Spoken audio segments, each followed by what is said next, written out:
I've saved up quite a bit. I'm Mary, smirked as I looked at my phone. Just turned 29, married for 2 years, and working full-time.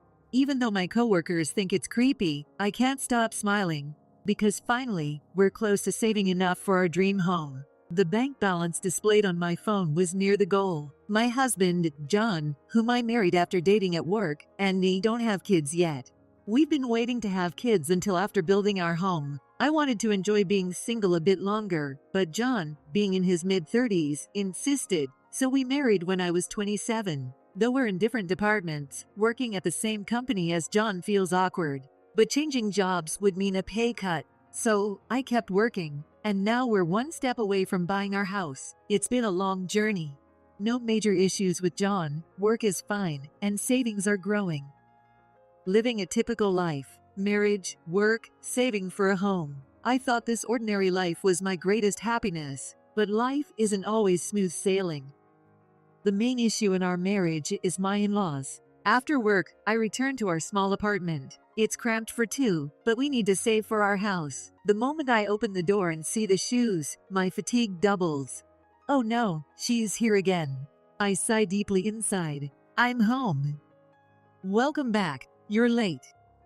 The one who replied wasn't John. It was my Mill, sitting heavily on our tiny sofa.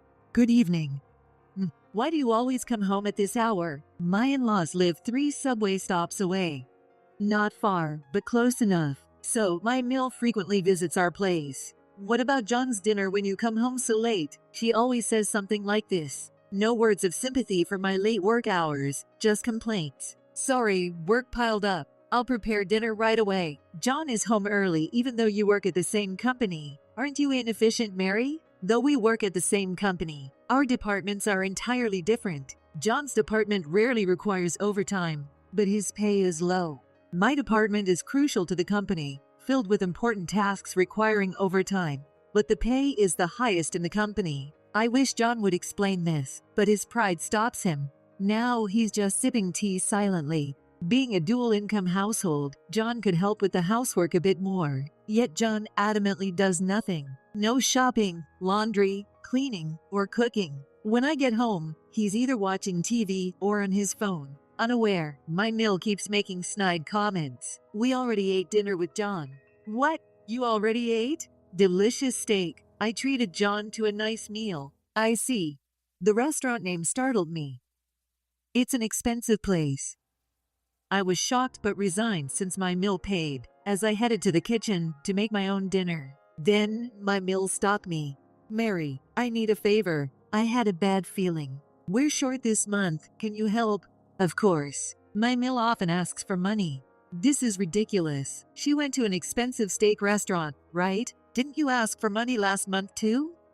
Despite being tight on money, I gave you $300 then, and before that too, and the time before that, and the time before that. Wanting to retort, I forced a smile. Sorry, we're also struggling this month. Aren't you helping your Mill? What a cold deal. Who's really cold here? Not helping at home, leaving your wife alone to eat steak. Your son is the cold one. Finally, John spoke up. Mary, you're so stingy. Help Mom a little, but we're really tight this month. Oh well, Mom, I'll help you. Sighing, John took out his wallet and handed her $500. John, you're such a good boy, my pride and joy, unlike Mary. My Mill glared at me as I stood speechless and headed for the door. As she left, she turned to glare again. John, if you ever want to divorce this money-hungry wife, come back anytime. I'll think about it. She slammed the door. What was that? I turned to see John on the couch with his phone. I confronted him. Why did you give her $500? Use it for our household. I had a reason for saying this. Though John pays rent, that's all. Utilities, food, and miscellaneous expenses. I pay for everything. Simply because John refuses to pay. I pay rent. You want more? You're so greedy. He always refuses to pay more. I pay for everything else, including the phone in your hand. Of course, you make more, but just a little more than you. We're scraping by with living expenses and saving. Oh, you can save, then you're fine. Hand it over. John reacted to my mention of savings and extended his hand. What's this for? I'm broke after giving mom $500. Give me some cash. Are you kidding me? John keeps all the money for himself except for the rent, yet every month he tells me he's short on cash. He always says, men have to entertain clients and socialize, so I've reluctantly given him money before, but today I'm not giving in so easily. If I give you money, it's like giving it to your mom. Why should I pay for you and your mom's dinners? It's good to be able to do something nice for my parents. What about me? Neither my Mill nor John ever thanks me. It's just a waste of my money. And what was that about considering divorce? It means what it says. If you're going to be so stingy, I have my options. With that, he stormed off to the bedroom, even locking the door for good measure. In our tiny apartment, there aren't many rooms. I had no choice but to sleep on the couch after being shut out of the bedroom. In these stressful days, my solace is looking at my bank balance. After my Mill came over with her demands and complaints, I opened my phone before starting overtime at work. I logged into my savings account from before I got married. I'm so close to getting a house. But then my eyes froze. What is this? I stood up with a loud noise, apologized profusely to my boss, and rushed home.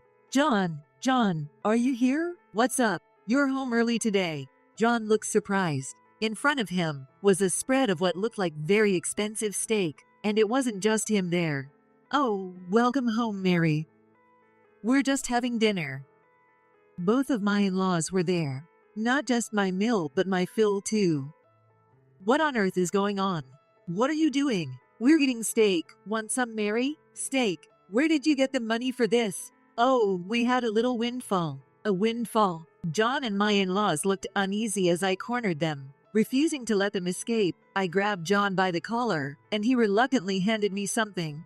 It was the bank card for the account I had just checked online. What do you mean? How did you withdraw this money? I guessed your PIN, and it worked.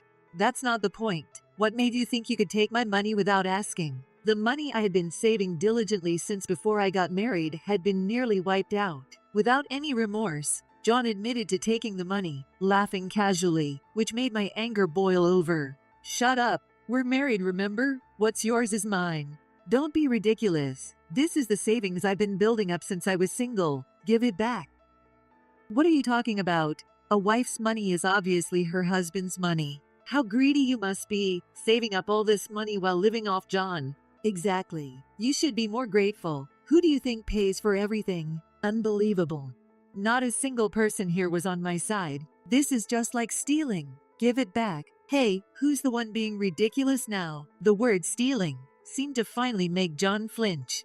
Annoyed, he said, "Did you forget I'm the one paying the rent here? Plus, I have to entertain clients and support my parents." That's right.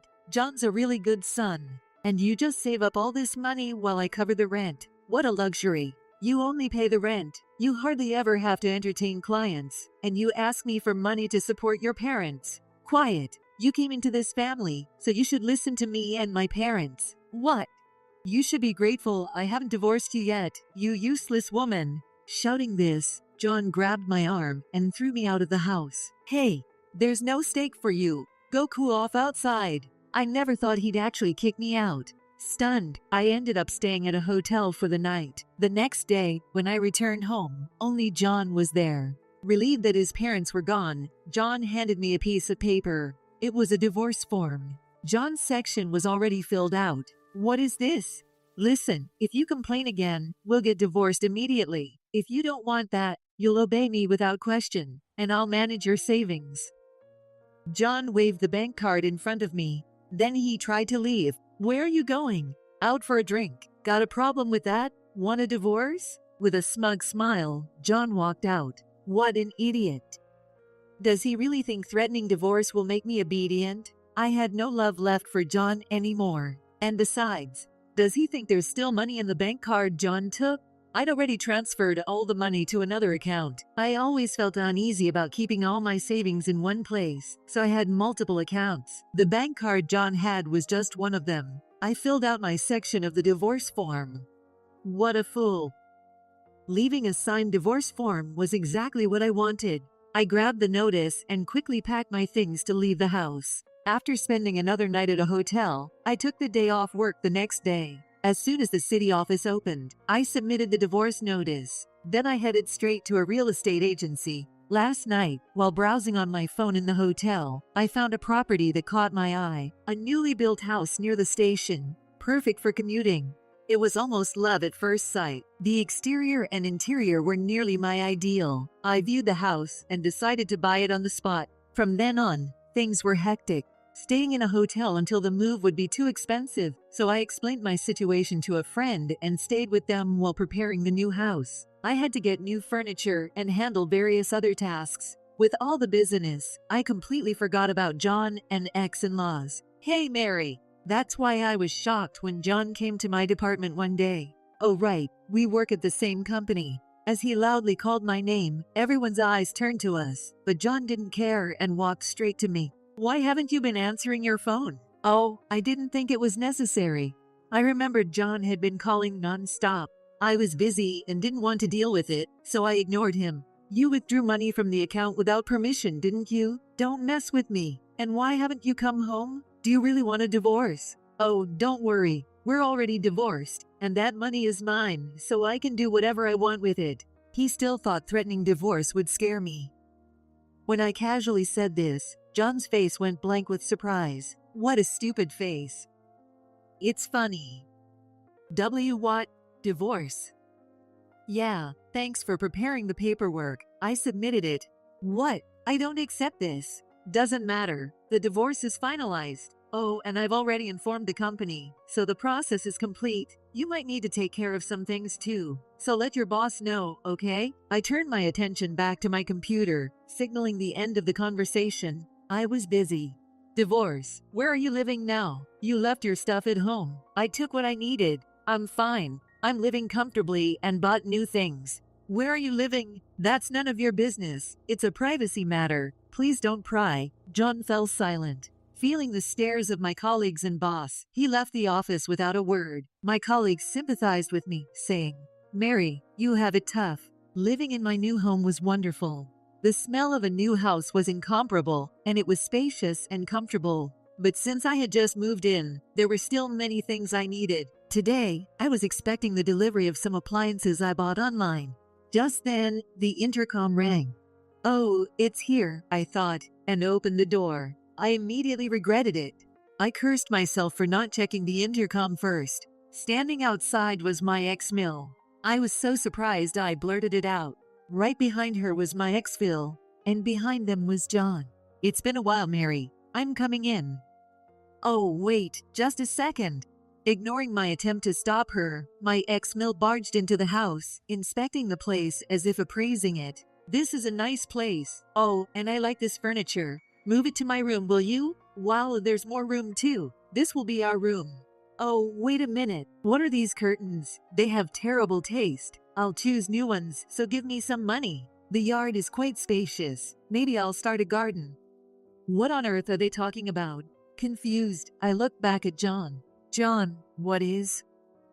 Be happy, Mary. Just as I was about to demand an explanation, my ex-Mill interrupted. When I looked at her, she had a triumphant expression on her face. It's not much of a house, but it's a decent gift for us. We'll move in since it's a two-family home. What? Of course, you'll do all the housework. We'll let you give us a $1,000 monthly allowance. What? What are they even saying? Are they aliens? I tilted my head in confusion. What do you even mean? I'm single now. What? My ex-Mill looked shocked. I was surprised too. John, you didn't tell them? I don't accept it, John shouted, but the divorce was already finalized, whether he accepted it or not. We were complete strangers now. When I said that, my ex-Mill turned pale. What? Are you abandoning us? My parents live in the countryside. I'm planning to bring them here soon. Don't be ridiculous. This house is ours. No, it's mine. What is she talking about? I bought this house with my savings, and it's in my name. Then where are we supposed to live? That's not my problem. Apparently, they had sold their house. The deal was already done. They planned to live comfortably here with the money from the house sale and what they could squeeze out of me. What a horrifying plan. Anyway, I don't accept this. My ex-Mill kept arguing, but it didn't matter. We were already strangers, and this house was mine. I don't accept it. Absolutely not. Shouting, my ex-mill tore down the curtains in a fit of rage. Hey, what are you? I don't need such tasteless things. This is my house, so I'll do as I please.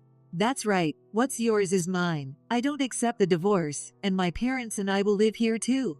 John shouted. Yeah, and this is my house too. Wow, things were really getting out of hand. Finally, I heard sirens. I had secretly called the police as soon as John and my ex-mill forced their way into the house. The police had finally arrived. Hey, what are you doing? We haven't done anything wrong. Yes, if you're taking someone, it should be this woman. The three of them protested loudly, but it didn't matter. Entering someone else's house without permission is trespassing, and breaking someone else's property is vandalism. Apparently, these people didn't understand that. After a lot of shouting, they weren't arrested but were taken away by the police. It had been a completely chaotic day. Later on, even after being released by the police, John came back several times, demanding we get back together. He even started bothering me at work, so I reported it to my boss, who gave him a stern warning, using his wife's savings and barging into her new home. Word about him using his wife's savings and barging into her new home spread around the office, and John was ostracized by everyone, leading him to quit his job. He seemed to have a breakdown and struggled to find new employment. My ex-in-laws, having sold their house, moved into the cheap apartment where John and I used to live. The old, poorly maintained house didn't sell for much. The three of them would have to scrape by on that money in the cramped apartment. Finally freed from everything, I now live a comfortable and carefree life in my new home. I asked my parents from the countryside if they wanted to live with me, but they said they weren't ready to move yet. So for now, I enjoy living alone. If I find a good partner, I might consider remarrying, but I'm in no rush. For now, I want to get a dog, something I couldn't do in the apartment. I also want to try gardening and have friends over for home parties. Looking at the blue sky from the window, I thought to myself, I want to continue to live happily by doing things that I have not been